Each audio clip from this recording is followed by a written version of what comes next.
Hi, welcome to the Linked Life podcast. I am your host, Christal Anderson, and today we are having a conversation with some of the closest people to me. But before we get into that, let's talk about what this podcast is about. In this podcast, we explore how to become what I call a high value connection. It means that wherever we show up, we add value. We make people feel better after they interact with us than when they first met us. In this episode, we are going to explore the topic of introversion. I think for a long time, introverts have been demonized, at least the characteristics. They're kind of seen as antisocial and, they don't like people. And there's a lot of myths. And I was reading this book called Quiet, written by, don't quote me, I'll put in the show notes. And she was talking about how there has been a shift where people used to value character. Now they value personalities. So instead of looking at someone's work ethic or how well they do things, how they show up, people are more valued on how personable they are. If people are able to work the room, if they're able to make people laugh and hold conversations and be very outgoing, those now have been prized over people who are diligent and do work and are more to themselves. So today I have two of my favorite people, my husband, Av, and my friend, Tameka, and they are introverts. And I would love we're going to have a conversation today about their experience in friendships and how their introversion has been challenged and some of the problems that have been caused. Because I feel like a lot of times introverts are misunderstood. And I know for me, I have, especially with you two, there's been times that I mistook your introversion for something else. And I guess I kind of misinterpreted it and misjudged because of that. And just to give a little note, Tameka and I have known each other since I was 14, you were 15, right? Yeah. In high school. And Avrey, we knew each other since we were 18. And I did not know that you guys were introverts until I think it was after we were married. Yeah. So maybe 5 or 6 years in. And Tameka, it was 2 years ago. It was wait, you an introvert? What? Anyways. So yeah. So I have some questions for you guys. And I wanted to know. So can you first describe how you define being an introvert? You want to go first now? I'll try. For me, introversion is essentially how I operate around people. I tend to stick to individuals who, avoid small talk, really into having intentional conversations rather than, the hey, how you doing, that type of thing. I look for deep connection with individuals. And if not, then those other interactions where it's small talk drains me heavily. And then usually after any type of social interaction or social event, it takes me a while to get back to myself as far as energy. So I'll probably, be to myself, be on my phone or watching something on YouTube or playing video games to kind of recharge myself, and then I can tackle the next social event. Not really too fond of surprises. That gives me anxiety. And making sure, having a plan as to what's going to take place, who's going to be there, that type of thing, helps me to prepare for, how I'll behave in public, basically. Okay. Tameka, how do you? It's going to be a tough one to follow because it's spot on. I will say, when I think about introversion, I think, how do I recharge, right? And for some people, and I can think of a few right now, get a lot of their energy from being around others, from engaging with their friends and having social gatherings. Whereas for me, I recharge in similar ways that I've mentioned, right? Being to myself, going for a drive. I'll give you the perfect example. My mom wanted to have a Sabbath lunch yesterday. Everyone in the world showed up at the house. And I felt anxious because I knew that I would have to entertain, that I would have to have small talk with people that I don't really have deep connections with. And I planned how I would have to engage with these people, the types of things that I can ask. It seems very crazy, but I went through the whole lunch, and then immediately following the lunch, I was exhausted, as if I had run a marathon. And I immediately went to my room, watched a YouTube video that just didn't require a lot of mental engagement, and had to unwind. And today, I'm still in the process of recovering from a simple, what would be to somebody else exciting and a way to gain energy. It was quite the opposite for me. So. Yeah, I could think of something similar that happened. I just had a birthday party for Avrey, and we had a whole bunch of people over. And the interesting part is I asked him exactly what he wanted because, like he said, he doesn't like surprises. And he said he would like a barbecue. So I did it. I told him who I was inviting, the whole guest list. But then even afterwards, as much as he enjoyed himself, he needed 2 days to recover. And for someone who's an extrovert, like I was recharged by being around people. And it was just still surprising that he was like, yeah, no, I need time. I enjoyed myself. Thank you for doing this for me. But at the same time, I need some alone time. Yeah. And recovery doesn't necessarily mean you had a bad time, right? Because I think people think that's when you need a second to be by yourself, that means you did not enjoy the experience with others.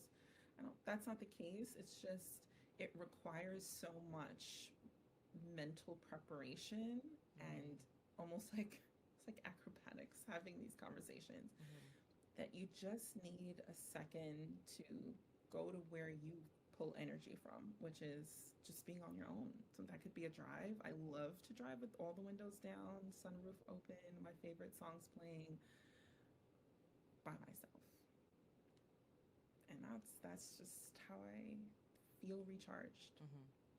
It's funny that you said that you kind of rehearse your responses or questions in your mind, because I do that all the time. And I thought I was crazy. I thought I was crazy for doing it. And hearing you say that's funny. Now I feel a little bit more normal, because I will strategize on how I can get out of a conversation quicker so that, the person feels like I heard them, but I also can get away. So, I will set up a conversation in my mind and run through it like, okay, if I say hello and then they say hello and then I say, how you doing?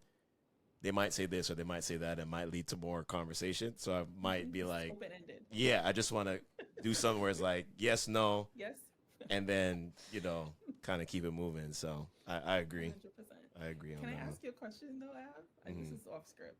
It's fine. But have you ever been asked to transport someone that you're not familiar with and the car ride is going to be long and you immediately feel like, I will pay for your Uber? Yes, I absolutely. I've had to go to a conference and someone asked me, whenever the conference will be like 4 or 5 hours away and they'll be like, yo, can I hitch a ride with you? And the whole time I'm thinking, I'm going to die. Yes. Because it's already exhausting driving, but then now I have to, entertain, pump myself up to talk, and I don't really want to talk. I just want to listen to my music and just cruise. Yeah, anxiety all the way.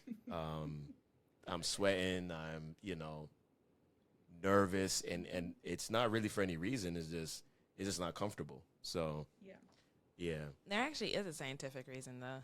It's because people who tend to be introverted are also characterized as highly sensitive. So while someone like me who is extroverted, I don't pick up as much things as you do. You're Okay. sensitive to like even lights and textures and tone, which is also another reason why I think both of you guys are always on point visually. It is interesting. It's because you guys are very sensitive to details. You pick up on things that I won't pick up on ever because my mind is not wired that way. Whereas you are, so being around a lot of people, you're not just picking up you're picking up their tones, their facial expressions, everything. You're reading it and trying to interpret how to make them feel comfortable because you're also sensitive to their emotions too, which is why both of you guys are empaths, which is why you feel so deeply. Oh, Okay. 100%. So makes that sense. same car ride, if we were to go back to that example, Mm-hmm. I'm always thinking, is this person like entertained? Are they comfortable? Are they too hot? Am I talking enough? Are they, am I Right. speeding? Do they feel comfortable? Like, Yeah. So your anxiety comes from making sure the person feels good around you. As a person extrovert, for me, it's more like I'm not really concerned about the other person. Like, you good? All right. No? Okay. Well, do you. But you guys are more concerned about how the other person feels. In fact, I was just reading that introverts literally have thinner skin. You know how people say you don't have thick skin, like you're not, Uh-huh. It's because you're sensitive, so you're more prone to heat and cold too. what? Interesting. Right? Very Interesting. Fascinating. Okay, Yeah. so More normal. Huh? I feel a lot more normal. Yeah, you should. I think it's just we have a culture where we celebrate people who can, like I said, work a room, like Yeah. and instead, but you guys have another superpower, which is that empathy-driven sensitivity to people, able to pick up on details, able to do really focused, good work. I think that's a superpower as well. So I wanted to ask you, was there a time when your energy was drained, but someone interpreted it as something else, and they kind of were upset with you? You could tell on me too, because I know I've done that before. Like, why don't you love me? I'll let Yeah. Tameka go first. Yes, often. I actually think it leads to like a cycle. So, for example, I may not, okay, let's say I have some sort of event yesterday, and in my mind, I thought of calling a friend because I have to like be intentional about these interactions. So I say, okay, I'm going to call this friend the next day. I may not be able to engage as much as I would like to in that conversation, or I may delay calling this person because I don't feel like I am going to be able to give what I need to give in a conversation, which then leads to a long period of time between the last call and this call, which then leads to me believing the person's going to be upset with me by the time I call them when I feel up to having the conversation. And it just snowballs into this thing where now you haven't spoken to anyone for a certain amount of time, and it's perceived like you don't care about them, or you're not a good friend, or you're just self-absorbed, when in fact you thought about them so many times, but you want to give them the best version of you, and you don't think that the drained version of you is the best version of you. So that's just an example. Yeah, definitely. I could see that. There's been times I felt like you would pull away, and like in college, I had no idea you were an introvert. I don't think I knew what introverts were during that time. And I remember you pulling away, and I used to think like, nah, we're not really her friends. Like she says we're her friends, but I don't really believe it because she always pulls away. She doesn't like let us in. And I always used to think that about you until I figured out you were an introvert, and I was like, oh, okay. She just needed some alone time. I get it. Yeah. You know, it's interesting that you say you didn't know because I don't think I had the language to describe how I felt either. I don't think that's something that we like talk about. Right. We're not really allowed. I mean, if you even add that cultural layer in there, that's not something your Jamaican parents are thinking about. Whether or not you want to go up and do a scripture reading on 13th Sabbath. Like, no one cares. Do what you got to do. So no one cares. No one cares.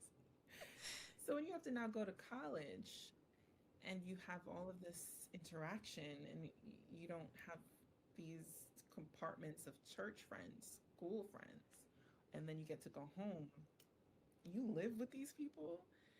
Now you have to come up with why you feel drained being around people that you love, because it doesn't really make sense, and they don't seem to have this issue. So I didn't have the language, which is perhaps why I wasn't able to articulate to you that I was an introvert until very late in our relationship. Because I genuinely didn't think, I thought being an introvert was synonymous with being shy. Yeah, I was just about to say that. Yeah. And I'm not necessarily shy. No. So I was very confused. Yeah. Anyway. Yeah, I think that being able to articulate exactly that process that you're talking about has been difficult for me, because with Christal, earlier in the relationship, she used to drag me to these game nights with her family, and I used to hate them because I would have to put on this persona of, the guy who's funny, the guy who keeps everybody engaged, everything's live and happy. And I've always been that person, but I never knew what that process was, that afterwards, like, I crashed terribly. And I'm not talking to Chris, I'm not talking to anybody, I'm kind of just to myself. And she would think, like, oh, you hate me, this relationship is terrible, you're horrible at communicating. I didn't know that was the whole, the whole process or cycle of emotions. And when I discovered that I was an introvert, or a social introvert, she just didn't believe me. She's like, there's no way, because you are the life of the party. You come in the room, it lights up. You kind of set the tone. And I said to her, I was like, yeah, but it takes a lot for me. Like, it might seem easy because I've done it all my life and didn't really know what it was, but it's difficult. And I think that, like you said, the comparison to that we've always heard was that if you're an introvert, you're shy, you're quiet, you don't talk to people. When really, I have friends who are shy, but they're extroverted. Like my best friend, like, he's super quiet, but he enjoys being around people. And you probably would assume that he's introverted, but he's not. He gains his energy from being around people. So it's interesting that I'm the more, loud, in the middle of the room type of person, when actually my inner self is like, I want to go home. I want to go home. I want to go home, and I love y'all, but I would rather have this interaction one-on-one for a short amount of time, really intentional, really deep, and then, we could go, as opposed to having to host this whole room, be funny, be quick on my feet, it's a lot. And I don't think people realize, how much energy it takes to do that. And when you don't respond in the way that they want you to after an experience like that, it's like, well, clearly you don't love me, or, clearly you don't like me, when it's like, no, I just need to recharge, and get back to myself. So the only reason I believed you, Tameka, when you told me you were an introvert is because of Avrey. Because both of you guys are, no, for real, both of you guys, even when I watch you, even now, when I watch Avrey in social interactions, I'm like looking for a clue. Okay, trying to see when he's finished, like how maybe he's like at 50% of his battery. And then every time I'm watching, it's like, it seems like he's good. And then I talk to him like, so when were you? He was like, yeah, I was ready like an hour and a half ago, like, to go. And it's like, you can't tell. So that's the reason, because I remember you being in a room, Tameka, also, whenever you came into the room, it would light up, you were making jokes, you were entertaining everyone. And then it's like, but it's absolutely draining to you. And I would never have believed you unless I met this guy. Yeah. Thanks, Ab. It was an interesting layer that I have been dissecting in my mind over the past maybe year is how much being the eldest child, like the responsible one, not necessarily the eldest, but like the one that bears a lot of the weight of responsibility in my family, like with regards to my parents, how much of that has a role in my, it's like I almost feel like I need to work the room when I'm in the room. Like, and I think, and I always use examples because I think it's easier to articulate what I'm trying to say. If I know that I have to sing, and I have to sing praise and worship, and I know that my siblings are singing with me, my innate feeling to like be the leader and be in charge and take the brunt of the stress almost overrides my natural desire to just like be in the back. It's like it can, this older sibling energy or this like responsible energy can shift, like take over if it needs to. Doesn't mean that you're not drained afterwards, but I think that explains even when I walk into a room and Sean is and we can talk about this later, but he's also an introvert, it's my husband. And sometimes I feel this protective energy, so then I feel like I need to be this like gregarious energy when I walk into a space because I feel like I need to like cover him. So there's a part of who we are that's so tied to how we grew up, and just like culture and church culture, I think, has a lot to do with it too. And that makes us like this very unique introvert. So anyway. Yeah, I agree with that because you know my father has been the first elder for more years than I can remember, and you have this type of hidden agenda or responsibility to be that type of outspoken, elder son. They could call on you to go up there and do something at a drop of a hat, and you just got to be ready. And I think, like you was talking about that responsibility, you just feel like, okay, if something's going down, okay, well, I got to make sure that I keep my last name, the reputation of my last name is on the line. And if I don't perform or if I don't, make sure things work out, it feels like I'm failing my family, or it feels like I'm failing my spouse. So, being a pastor, most people don't really get how introversion and being a pastor works. And I think it's kind of that same thing. Like when I step into my church, I may not feel up to it every Sabbath to be there, and it doesn't mean that I don't necessarily want to, forsake my responsibility. It's just that my energy level may not be where it needs to compensate for what I got to do throughout the day. So people just, they look and assume that everything's fine when it's like, no, I'm ready to go. But I know I got to shake 1,000 hands, before I leave and make sure I speak to these folks and, hear their problems. And that's a whole nother layer of it too. But it's like you just have this sense of responsibility to uphold this this banner for your family, and that's the only way I can describe it. And especially being from West Indian, background, it's like you got to perform. If they say go up there and do something, don't embarrass us. That's it's like that's interesting because we all have Jamaican backgrounds. Like we all grew up in a church environment to Caribbean parents, but I don't relate to anything y'all say. You're also the younger. So. I am the youngest. Yeah. I am the youngest, but I think between me and my sister, though, I was kind of more the responsible one. No shade to Kim. Love you, girl.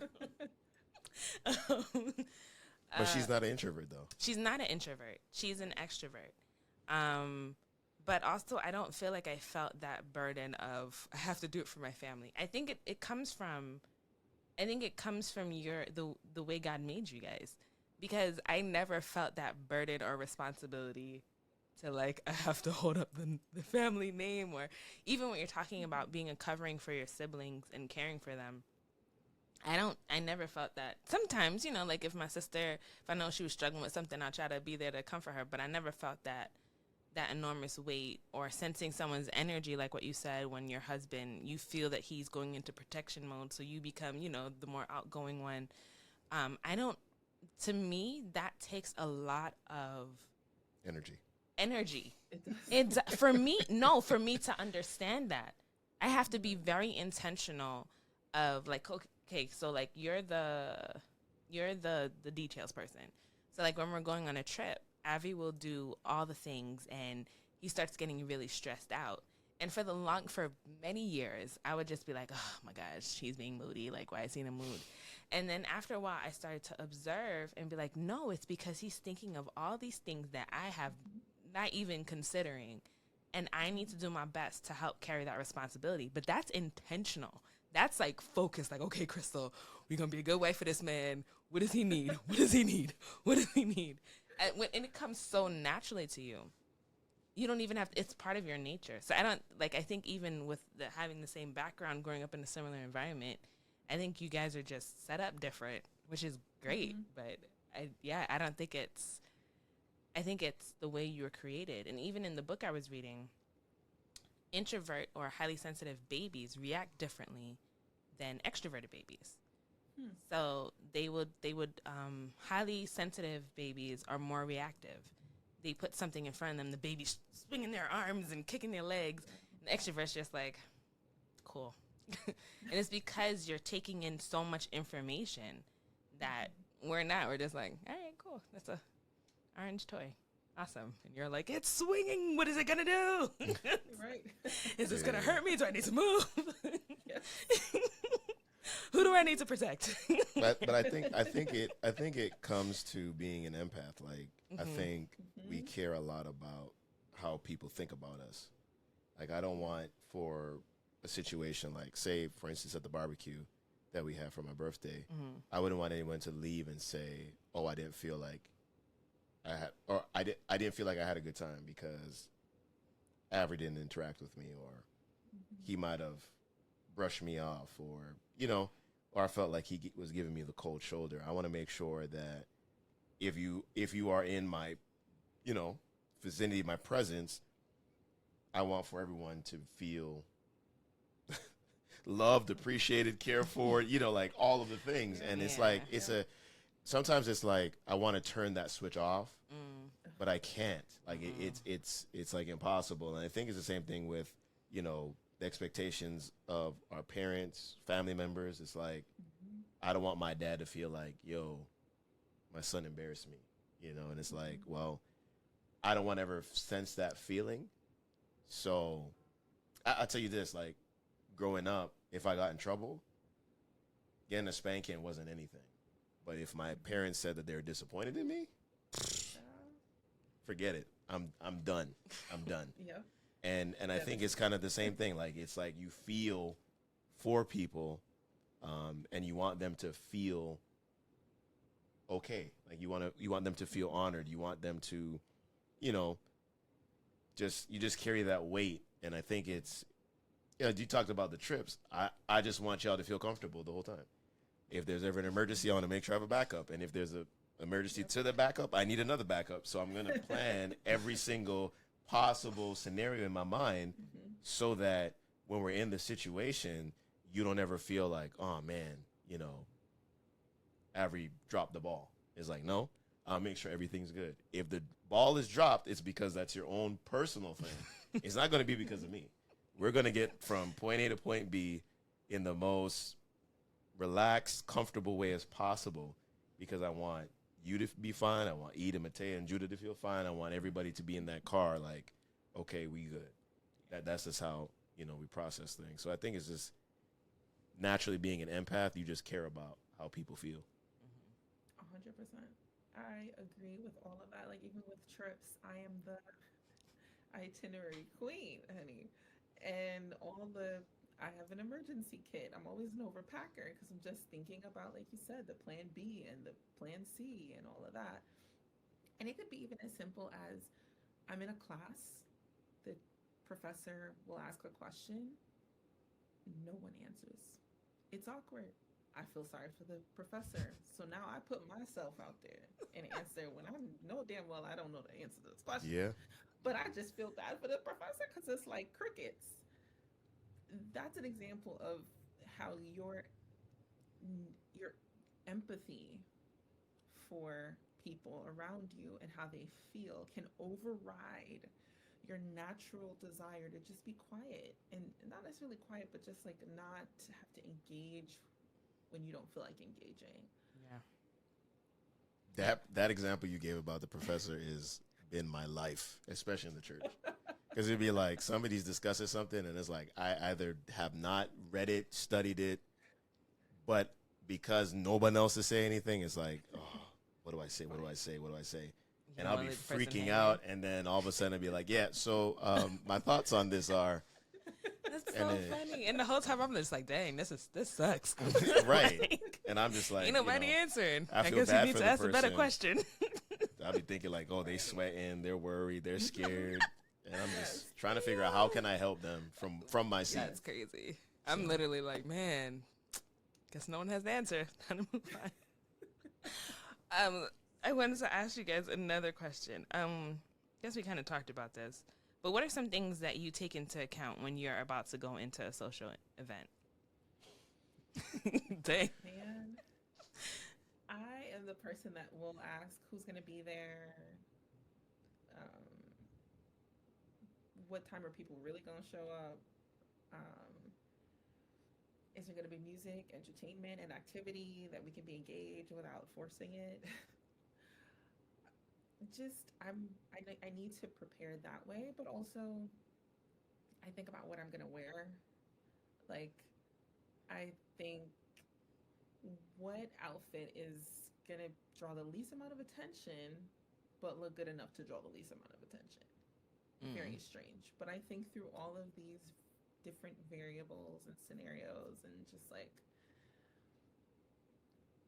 I could be joining a meeting for work, and I'll wait in the waiting room. If I see that one person join and I do not want to engage with this one person by myself, I will wait until somebody else joins before I go to the meeting. I do that too, though. I do that too. Things you think through. Yeah, I think I agree. Same thing with the Zoom meetings, and I'm the host usually, so I'll not connect my microphone until we about to start. I hope my church members don't listen to this, but it falls on the same lines, like, who's gonna be there, what time we start in, if there's food, what's on the menu, is everyone gonna be able to eat? Like, I take into account all of the variables so that there aren't any surprises. And I think one of the things that threw me when I was younger, in those, like, when we used to hang out with friends and stuff, is I would ask, like, yo, who's going to be there? And they wouldn't say. And then I would get there and see someone that I wasn't really ready to interact with, would just throw me off, and I would sometimes just leave. Like, I wouldn't even step foot in the door. I would just be like, all right, guys, I'll see you later. And they would think I was upset, but it was like, nah, I just wasn't prepared to deal with this person, and I don't have the space to deal with it, so I'm out, and I felt okay with it, because I knew that if I was in that environment unprepared, I would either say something or do something that I couldn't take back, or, my mood would be down and the whole event would be down. Yeah. So. That's good. Which leads me to the other question. Both of you guys, and I know I talk to Avrey about this all the time, both of you guys have a presence. And the way you interact affects the whole room. Like, I keep telling I think he knows this now. But I'm like, if you come into the room and you're not having a good day, it's like everyone just go home. Like, there's no point in being here, guys. Avrey's not in a good mood. He's not feeling it today, y'all. And it's like, it seems like it's really difficult for other people to pick up that slack. And it's like, he can't just be in a corner on his phone, because then the whole energy shifts. And I feel like it's the same thing for you, Tameka. Like, you can't just be chilling. Can y'all talk about the responsibility that you guys feel to be the life of the party? So what Avrey just said about choosing to leave a space or not go because you're just not prepared to engage is very much tied to the fact that there's an expectation on how you are to perform when you show up in a space. So I don't feel allowed in certain spaces to be just like quiet into myself, because then you get the question, are you okay, what's wrong, like, Yep. you know, and then you just don't really have a logical explanation, so it just makes you feel like you actually don't have a reason to behave the way you're behaving. Yeah. So it is definitely quite a bit of responsibility, but that's why I turned down a lot of invitations to things. If and I know that people are upset sometimes when I'm like, I can't make it, or I come up with some sort of reason why I can't go, because I'm just not in a space to perform for, and it could be has nothing to do with the actual event or who's even going to be there, but it's just I've had an exhausting week. I've had to talk every single day. I've had to engage. I've taken on a lot of other people's feelings, and I just need to just decompress for a second.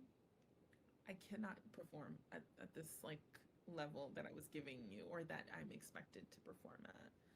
So, you know, it's definitely a huge responsibility sometimes. Pressure. Yeah. You know that sculpture with the guy who's kneeling down and he has like this big stone on his back? Yes. Yeah, that's it. Okay. And no, I'm being serious. Like it's and like you said, if you go into a space and you may be more reserved or reclused, you know, when they ask you that question, like, "Are you okay?" and you be like, "Oh, I'm okay, I'm fine." They'll be like, "Nah, something's wrong," and it's like they don't even accept your answer, which makes it even worse for me because it's like I don't even want to tell you what it is because you'll be like, "Oh, well then stop it," like cheer up, and it's like, no, I just don't have the space to cheer up right now and engage you. Just let me like chill. So like you said, like coming up with those excuses or making yourself unavailable, it's just one of those things. You just have to do it in order for you to for us to feel centered. I think I will value my peace over the peace of others if I don't have to get myself involved. So a lot of times you'd be like, oh, let's go and do this, and it's like I don't have the emotional space to do that. Like I don't want to go on a walk because we might run into a neighbor. They might talk to me. I don't want to talk to them. I just want to walk.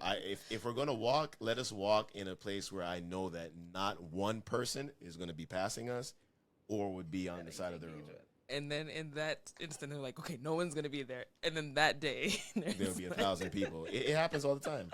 But, I think it's harder for people to understand that responsibility because they are how I look at it as my mind is like they are partaking in the experience that I create because that responsibility is so heavy on me that it's like even if it's not my event, I know that I have to be on 100 in order for the situation to be enjoyable.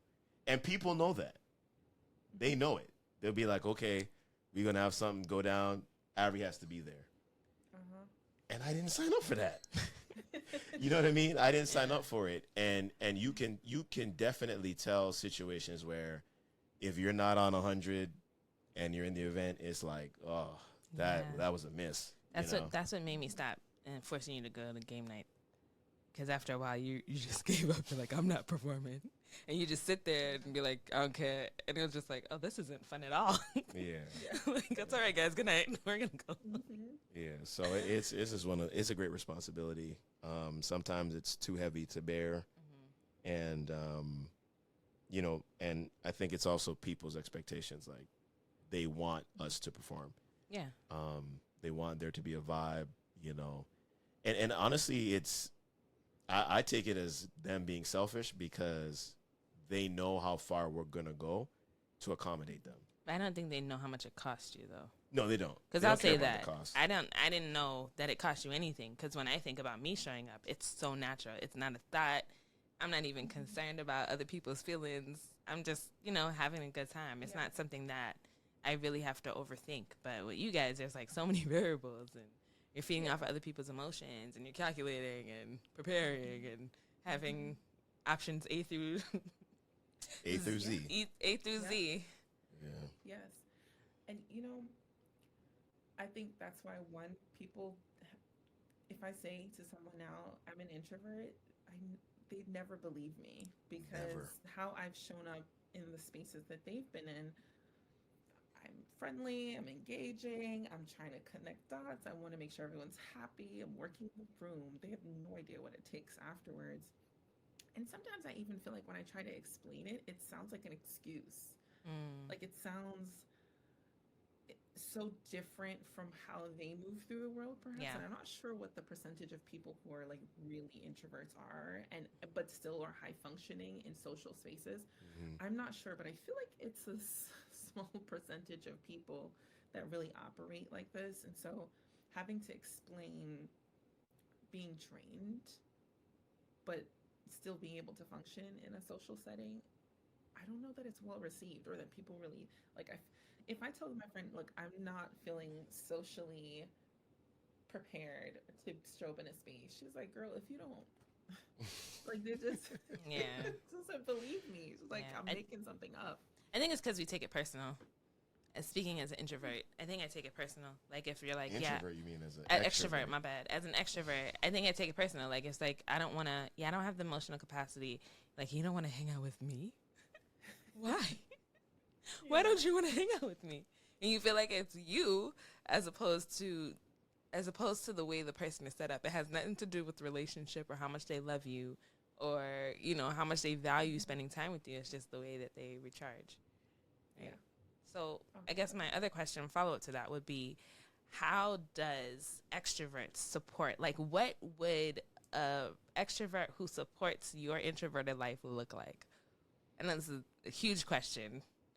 And I'm trying to think of a way to refine it, but I really don't know how. But yeah, what were some things that an extrovert could do to let you be you, where you feel appreciated and valued and seen and loved and heard and felt?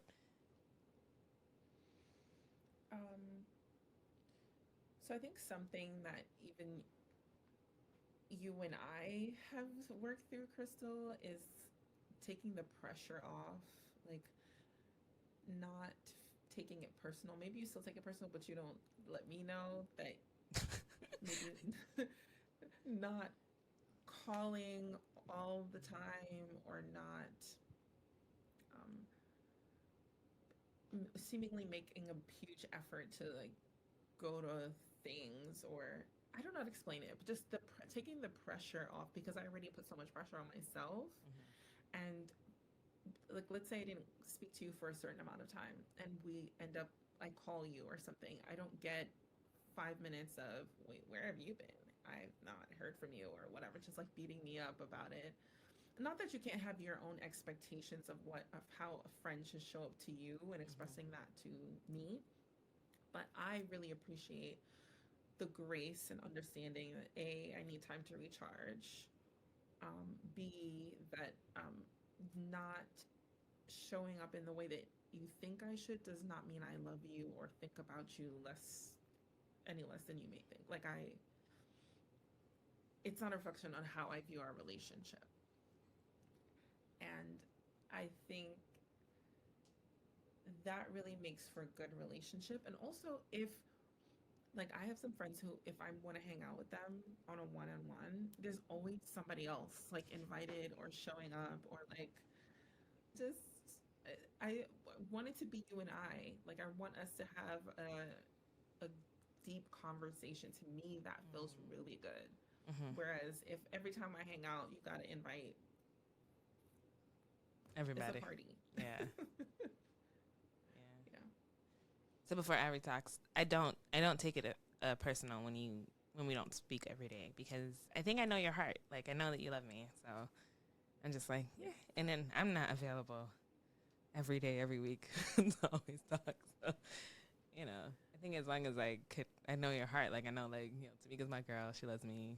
Never given me a reason to believe that you're shady or malicious, and, you know, I know that whenever I need you, always there. So, For sure. yeah. Go ahead, Av. What does it look like for you? I honestly don't know because I'm not sure how I could function in my job or as a husband and not have to worry about stuff, worry about the pressures. I mean, one of the things that you've done is to ask, like, hey, what can I do to relieve you or, you know, help you feel relaxed? I think that helps. But even still, I'm probably not going to tell you. He always says nothing. Yeah. You saying that is shocking because I'm like, every time I ask you that, you're like, nothing, I'm good. I think I genuinely just I think I appreciate the fact that you do care. I know that you're not going to go to the level of detail or the mark that I have set for my expectations. I don't think I would ever give you that responsibility because I don't want to be disappointed. But Oh, dang. no, I'm just being honest. Because listen, if I expect something and it comes less than, then I'm just emotionally all over the place. So I would rather it just be, let me do it, let me handle it. You ask me if I need anything, I'll tell you no. Oh, she loves me because she considered it. I think that's just how I function in my mind.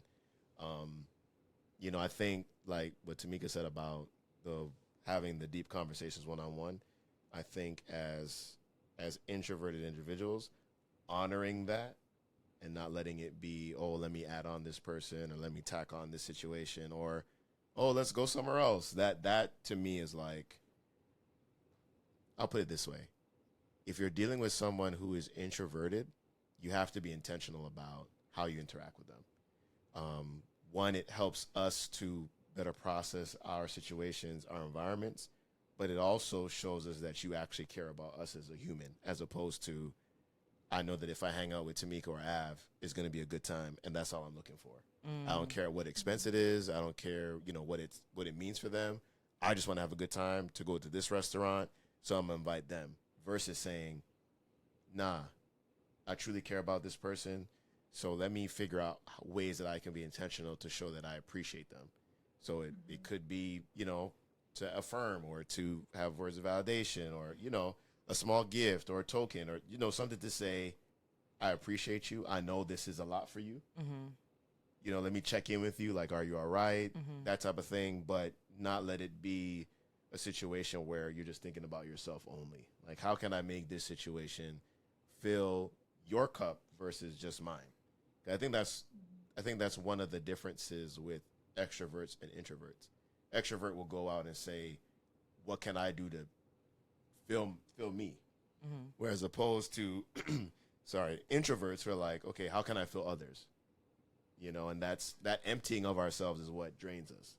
So I think being able to flip the script on what your personality style is speaks louder for introverts because now it's saying to us, okay, this person genuinely cares about how I feel because I'm putting out a lot to make sure that you feel okay. So I think if you can fill my cup while I fill yours, then, you know, it's a reciprocal relationship and both of us can we can leave that situation feeling full as opposed to one person feeling drained and the other one is okay. So I think that's, you know, just a generic answer for a general situation. But for me in particular, just you expressing like, hey, how can I help? That to me shows that you appreciate, you know, the level of a responsibility that I have and feeling. And the reason I laughed so hard, Tameka, when you said not bringing an extra person, because I used to do that to Avrey. I'd be like, okay, these people are coming. And then the last minute, someone else would be added, and I wouldn't tell him. And then we get there, and he's like, you didn't tell me. I'm like, it's just one person, bro. What's the big deal? And he's just like freaking out. You didn't tell me. These people were coming. I'm like, bro, it matters. It's like one person. Like, and he would get so upset. So I think another way to support you that I found is to give details. As much details as possible. We're going to be there for this long. We're going here. This is the plan. We're leaving there. We're going to here afterwards. you guys don't like living in ambiguity. Yeah, but think about it this way: like if we have prepared in our mind those questions and those responses, like what we talked about earlier, and you bring someone who we didn't account for, we have nothing to do with that person. Like it's just like I'm avoiding that person at all costs because I haven't thought about something quick and witty to get in and out. You know what I'm saying? So when you've added an extra variable, especially if it's someone that I don't know, oh man, it's like that person is just small talk. Exactly. So that person is like invisible to me because I'm going to try as much as possible to avoid that interaction because, for one, I don't know them and I don't know what to say to you so that you can. It can be meaningful indeed. Right. So yeah, that's the tough part about it. And honestly, if I may add, I think it would be really helpful because, Crystal, I think you alluded to this earlier. A lot of people think that extroverts are the great leaders. They're the ones that are better friends. They're just the ones that make the most money, or they're just people that are successful. Like they're more likely to succeed. And I do wish that, although it may take just a shift in mindset, as I've mentioned, to interact with us, that we are not just like think about us for the great things that we bring to the room and to the table, and not necessarily like, why are these people being so difficult? Like, just come on, like it's easy. It's, just it's not. And if I've mentioned a switch, I have really thought about like, why am I like this? Why do I feel this way? I don't understand why I'm exhausted from a Sabbath lunch. Like, I'm tired, but I'm not tired. I don't understand. Or why am I so uncomfortable with this conversation? Why do I not want to transport this person for 4 hours? Because I'm thinking about what like, I just didn't understand, even within myself, why I couldn't be like the more normal and accepted extroverted type personalities. When in fact, we bring a lot to the table. We love really hard. We're very passionate. We'll ride for our friends and family. Yeah, and hardcore. sacrifice. And I think though there's something great to be said about that. I think you guys are awesome. You guys have superpowers. I love the level of detail that you guys bring to the table. I love the things that you think about. I love how empathetic you are as well. Both of you, personally. I don't know if it's for every introvert, but you guys are able to pick up on things in people that a lot of us can't see. Even if you're not able to articulate it. You guys are definitely, I would say with my relationship, obviously, we're married, so we're deep. But with a lot of my friends, Tameka, I value your wisdom.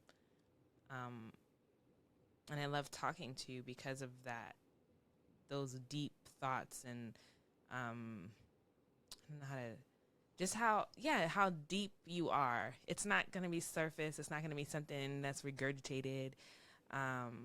I know that when you show up for me, it's with like your whole heart, and you're there for me, and we have really great conversations, and you're very observant, and so I definitely love you guys, as in my little introverts. Love you too. I don't know if you have another question, but I'm super curious about this. Avrey, how much of being a man in your home, or I wouldn't even say like in traditional gender roles, but just how much of like what you deem is your responsibility as a male in your home how much does that play in to you and this introversion? Like, I'm so curious because that must add another layer, and to me it would. Yeah. It's a lot. I have had to learn to let some things go as far as either my expectations of how things should be or just like not to take on more responsibility. So, not only just being the provider or being, the head, the shepherd or whatever, like I'll cook if I need to, I'll clean majority of the time, or, taking care of the kids and making sure, all of the things are prepared. I put those things on myself. So it's not only just, what normal dudes would be like, nah, I leave that for my wife. For me, it's like, that was never off of the table. Like, if it needs to get done, it's going to get done. But it's not only going to get done, it's going to get done to the 10th degree. Like, it's going to be, show out. So sometimes Christal will laugh and play on it like, oh, you should cook more because, it's just infinitely better. And that's not a knock on Christal. It's just how I operate. Like, if I'm doing a sandwich, it's not just a regular sandwich. Yeah. You know what I mean? Yeah. So it's like there's so many layers to it. So not only do I have to worry about my job and the responsibility of being a husband, but, I'm taking care of the cars. The cars are running perfect. I'm making sure the laundry's done and, everything is where it needs to be. Like, there's just so many layers to it. And sometimes I crash because I'm doing too much. And I don't know I'm doing too much, but I just do it. So I'll be working from the moment I wake up. I may not eat till like 5 p.m. And Crystal's like, yo, why didn't you eat? And it's like, well, I was busy. Yeah, I gotta start taking care of her I wasn't thinking about it because, after I finished doing the laundry, something happened with the kids. So I fixed that. And then, it's lunchtime. Then it's dinner. And it's like, by that time, it's like I haven't eaten since yesterday. And it's just this expectation that I don't want to fail Christal. I don't want to fail my children. I want to make sure each one of them feel loved in their individualistic way. And, then I have my expectation of my church. So it's like all of those responsibilities are put on top. So it's like, it's a lot sometimes. And I think for a lot of our marriage, there would be seasons where I was just not the greatest communicator. And I would just shut down and I didn't know what it was.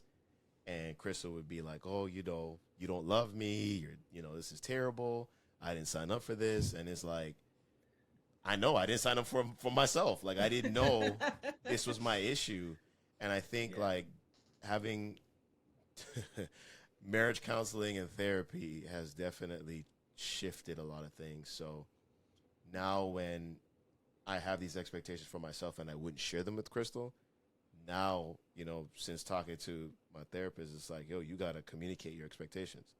You got to let her know. Even if she's not going to meet them, you got to be like, yo, I didn't like that, or I need your help with this. And even if you didn't need her help, just to share like, yo, I didn't like how you said that, or I didn't like the fact that you didn't feel like this was important. It was important to me. So I think communication, I know how cliche that sounds when we talk about relationships and marriage, but for a man who's introverted, dealing with stuff like that, communication is like, and it's so hard because you don't want to talk. I just don't want to share that because it's like you also are stripping yourself and making yourself vulnerable and transparent. So you're not even sure how the other person's going to respond because there's also that expectation, like as a man, you should man up, Right. And it's like, no, I don't feel good right now.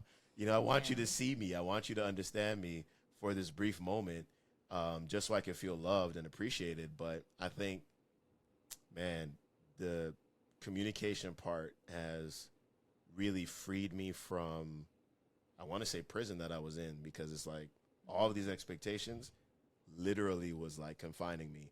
And I wouldn't take any personal time and take any personal inventory because of those expectations. And, sometimes, even, even just seeing other dudes operate and how they treat their wives or their family. And it's like, in my head, I'm like, man, I wouldn't do that. It's like, sometimes I compare myself like, yo, I should be more like them.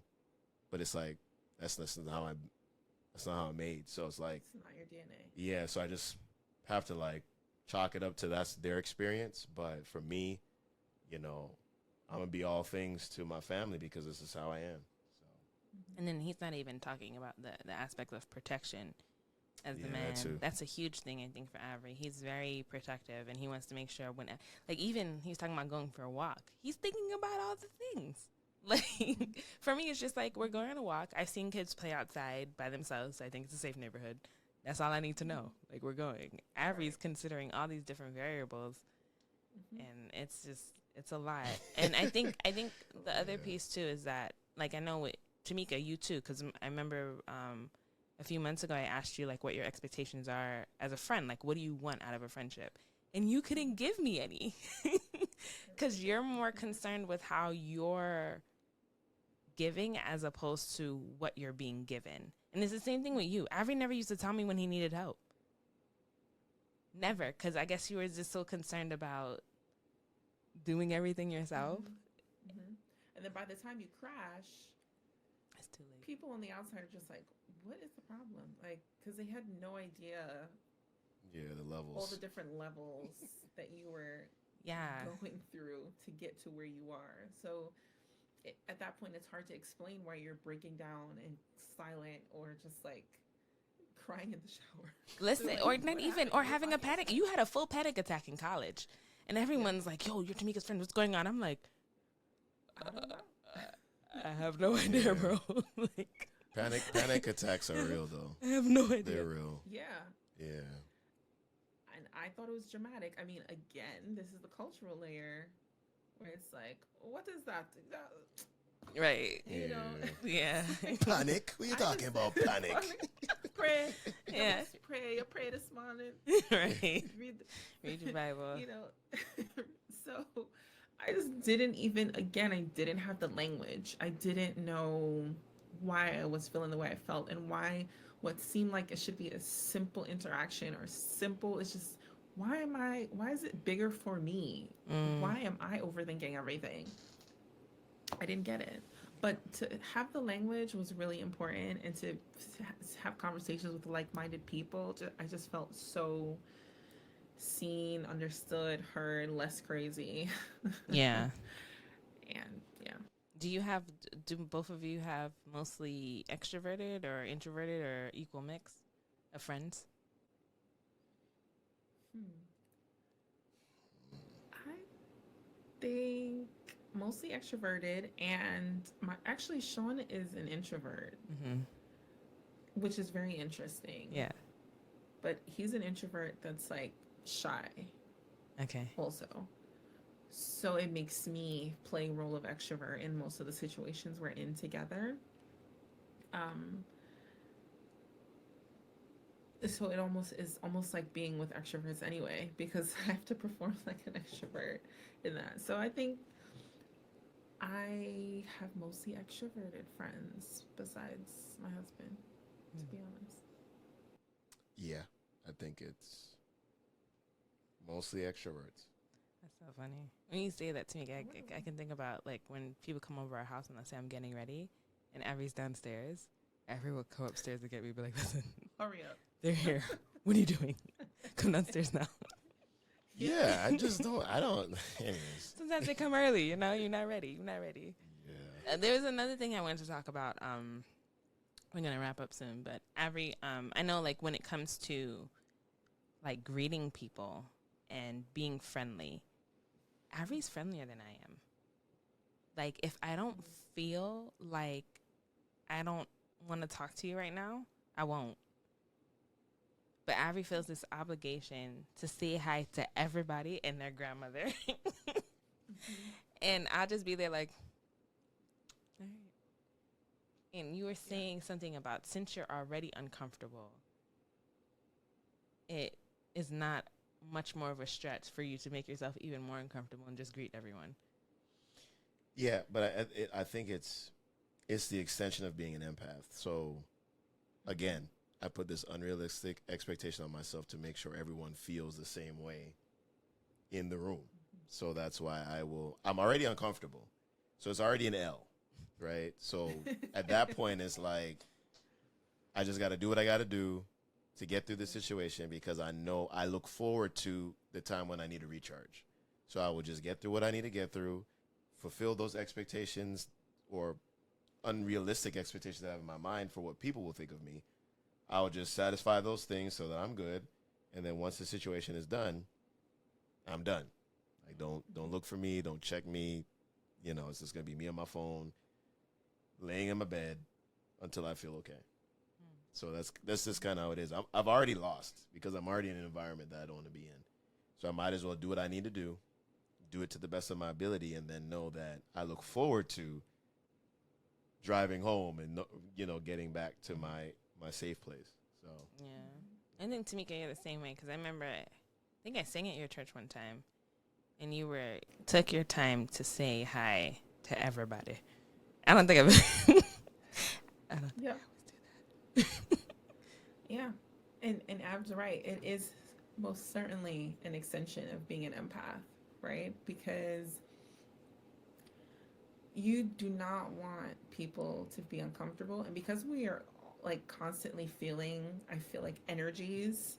If I feel like someone's uncomfortable, or I'm getting any vibe that they are disappointed or something, or perhaps they'll walk away thinking that I've ignored them, I'm going to just, to Avrey's point, continue with the L I already have to take by being here.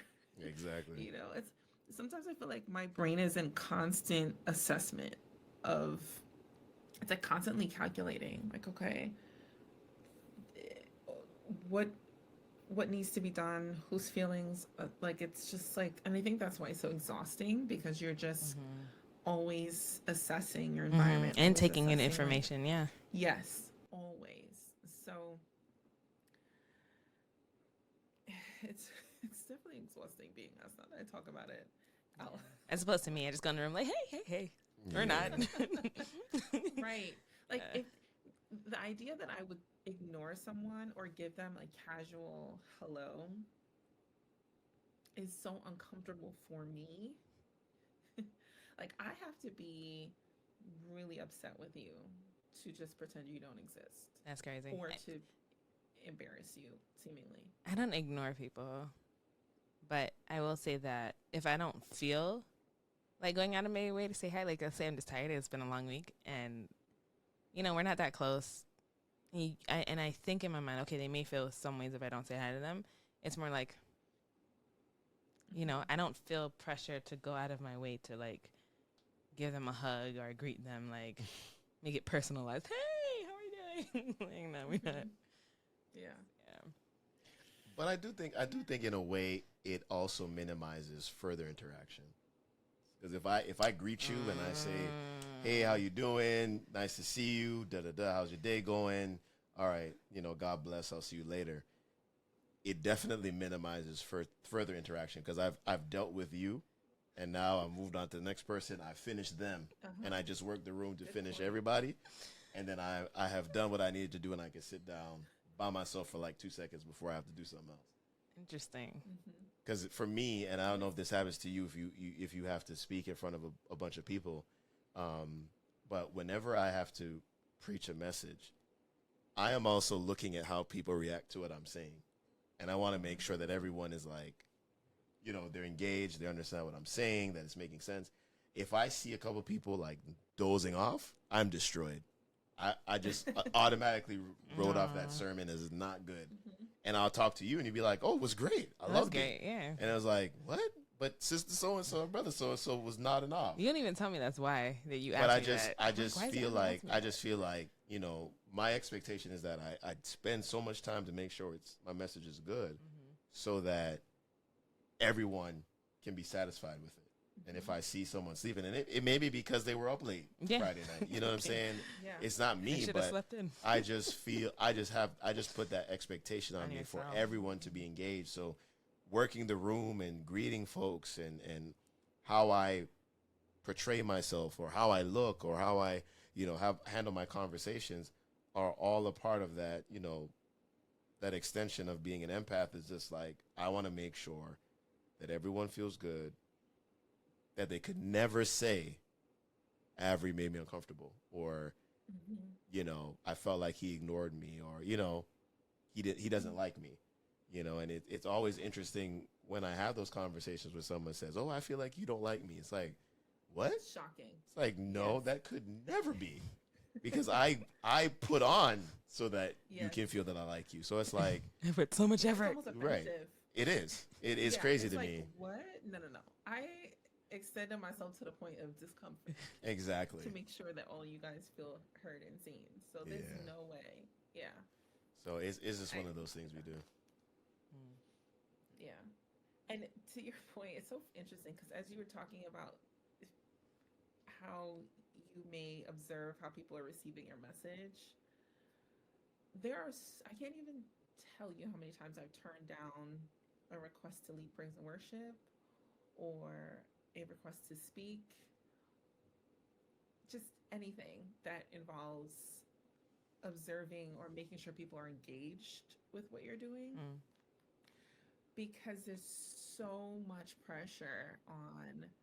Imagine you're leading praise and worship. You got to think about all the different generations. Who's gonna like what you chose? Who's gonna think it's just so much pressure that sometimes you just want to forego the entire thing. Like I just can't even. I mean, and Avrey, this is your livelihood, so I don't even know how you do this. I don't know either, but I'm still here. So Yeah, I mean, and the funny thing is, people would never know that you're thinking about that or that you're impacted Never. by the fact that they've nodded off during or just seemed like they were not A little engaged bit with bored, what you were yeah. doing.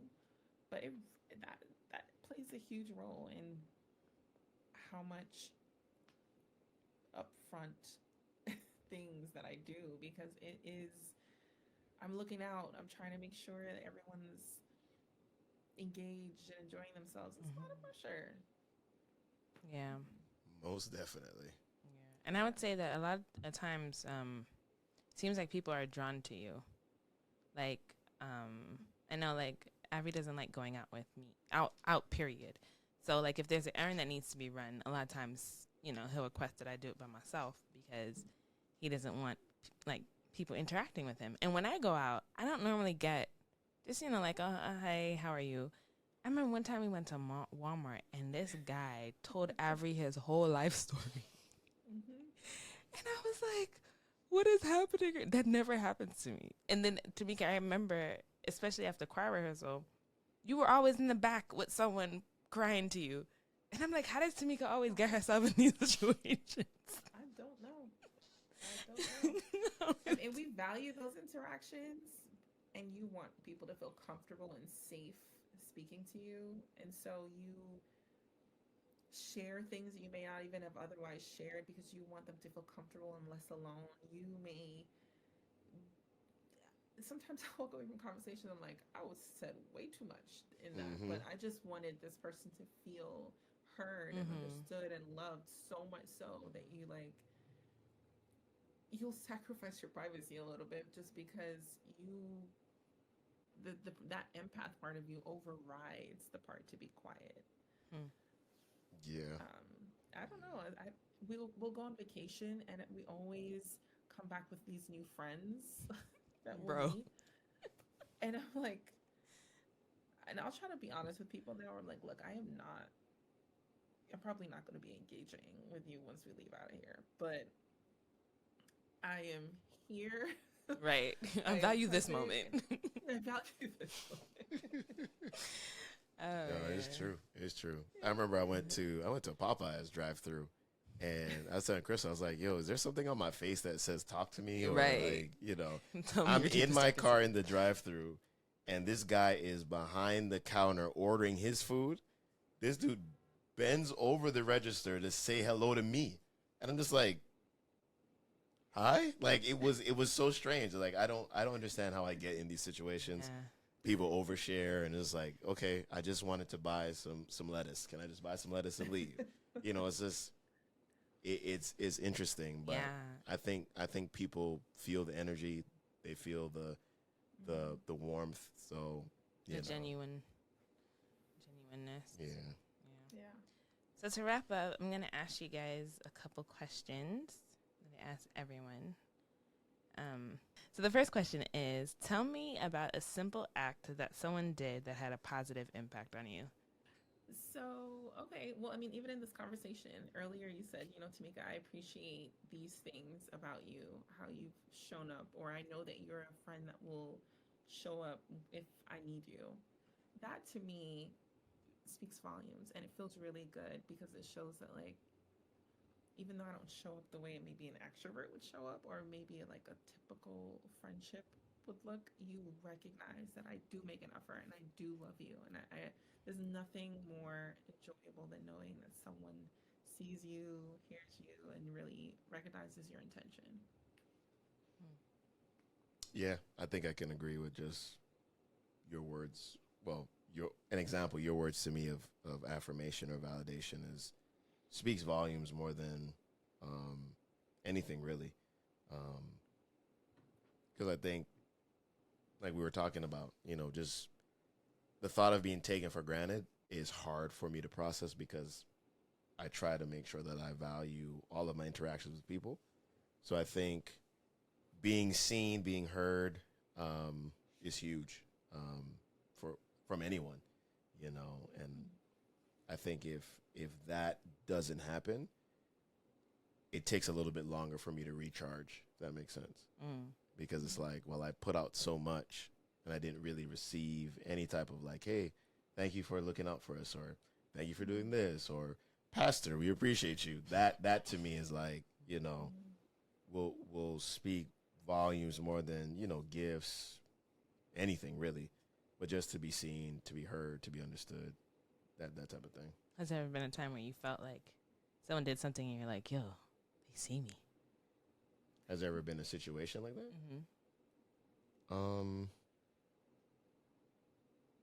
What was our last trip? Where did we go? Was it Toronto?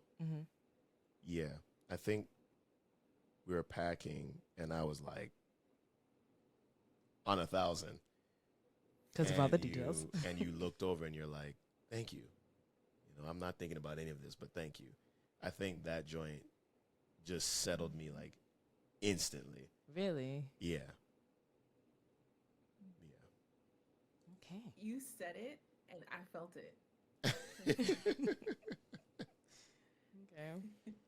And the question, in 3 words or less, tell me what are the qualities of a good friend. Tameka, start with you again. Understanding like differences in just how we move through the world.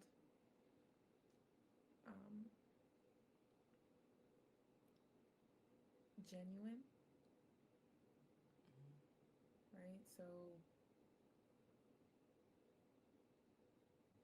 when you express understanding, like really meaning that, for example, or just being who you are, saying what you mean, and meaning what you say.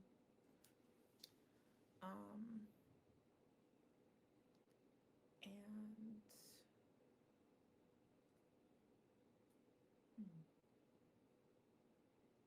I never really think about what I'm supposed to get from my friendship, so this is like a weird question.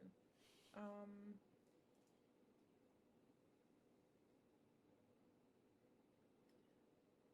know how to describe this quality or to just think of one word of a description, but there's something wonderful about always feeling like you could pick up where you left off, no matter how much time has passed, or just a low pressure friendship that just feels authentic no matter when you're engaging with this person. It just transcends time and just all of the things that happen in life. Yeah, Yeah, that's good. so you. 3 words. Describe a good quality friend. High quality. I think intentionality would be one.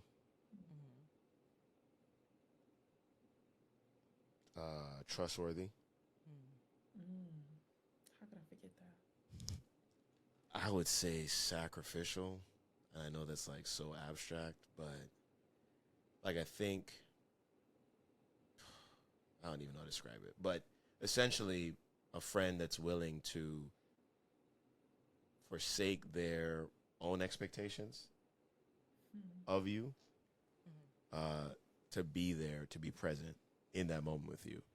I think sometimes, especially dealing with extroverts, it always feels like they're just like taking like everything that you dish out, as opposed to, oh, I'll take this, but let me give you that, or I'll take these and I'll give you those. Like it's I think being able to sacrifice your own expectations for others, I think is huge. Because if I could trust you, then I know that what I tell you, you can keep. So that if I share, then you won't share with someone else. Like you will take that deposit and resonate with it, and then you can then give something to me that I can take and I deposit. Because I feel like as introverts, we take in a lot. We store it, as opposed to extroverts, where it seems like it's like whoop, it goes out the other end. So we don't hold it in our beings. Okay. Well, yeah. So to wrap up, I'm gonna try to summarize what we've been saying. So advice to extroverts who have introverted friends, I would say, 1, be mindful of their energy levels. Give them as much details as possible. Understand that it takes a lot of effort for them to socialize. So when they do, acknowledge their presence. Shout them out. Be like, hey, I know this is a lot for you, but I'm so grateful you're here. It means a lot that you are here for me. And I think that would help fill them up. Also, be careful about how you empty your emotions on them. While they may be very comforting and loving and a safe space for you, sometimes because they're empaths, it will hurt them just as much as it hurts you. They internalize the situation. So be very mindful of, emotionally dumping on them. Maybe get a therapist. Right? Don't use your introverted friends, because they will take it on and internalize it. And what else? What else would you say is another key takeaway to show up for your introverted friends? It's okay if we disappear for a little while. Right. Don't take it personal if they need space. It's not you, boo-boo. It's them. They need to recharge. What else? It's a good one. Oh, trust their heart. Right? Like, understand that, if they say they love you, they mean it. Oh, that's another thing about introverts. They are more particular about their words. So a lot of times as an extrovert, I'll just say things and they'll be like, oh, I didn't really mean that. Let me take that back. Introverts are not like that. They are very careful about what they say, and they don't like to say things they don't mean. So words are very important. So be careful of what you say. And when they speak, listen and take it to heart. If they say, hey, I don't like it when so-and-so, pay attention. Listen, support them. Right? Mm-hmm. Yeah. Is that? I like that. And if you are invited somewhere to go somewhere, that invitation is just for you. Right. No extras, y'all. Admit one only. Exactly. Hey. Any advice? Would you give any advice to our introverted people? Yeah, because I can't. I would say to work on expressing yourself and learning how to cope while you're trying to figure out your feelings. Because I think the process is longer, because it's like, okay, we're recharging ourselves, then we figure out how to cope, and then we communicate how we feel. So I think learning how to communicate while you're coping is huge, because it'll cut the time down on your partner or your friend understanding what you're dealing with, and also making sure that you do have a healthy outlet, because sometimes, recharging can be destructive if you don't have a healthy way of doing it. So finding what that thing is and making sure you are able to exercise that coping mechanism is huge. But again, just learning how to communicate your feelings and expressing it in a way that your husband, wife, boyfriend, girlfriend, whoever it is, can understand it, I think is monumental. That's really good. I would say also to introverts. I'm not an introvert, but don't demonize your process. It's a part of it. I think if you accept it and be like, all right, this is the cycle I'm in right now. Yeah. This is where I'm at. I think it also will take away that, because from what I heard you saying, it's like sometimes while you're in the cycle, you're like, why am I like this? And instead of just be like, okay, this is part of the process. This is what I'm going through. This is where I'm at, and accepting it and kind of like rolling with it. Yeah. And therapy is always good. Yeah, everyone Yes. needs therapy. Yeah. All I right. agree more. That's good. Well, be sure to comment and like and subscribe, and let us know if you are an introvert or if you have introverted friends and takeaways that you had from this podcast. Be sure to spread joy, speak life, and make someone smile today. All right. Thank you for joining us. Bye. Listen, if you've gotten any type of value from the Link Life podcast, I need you to do me a favor. Subscribe. If you're listening on any podcast platform, please rate and review. We can create more content and have bigger and better episodes, as well as more dynamic guests. So please take some time to subscribe, to rate, to review, and share with anyone that you think would get value from the Link Life podcast. Thank you so much for being a part of my community.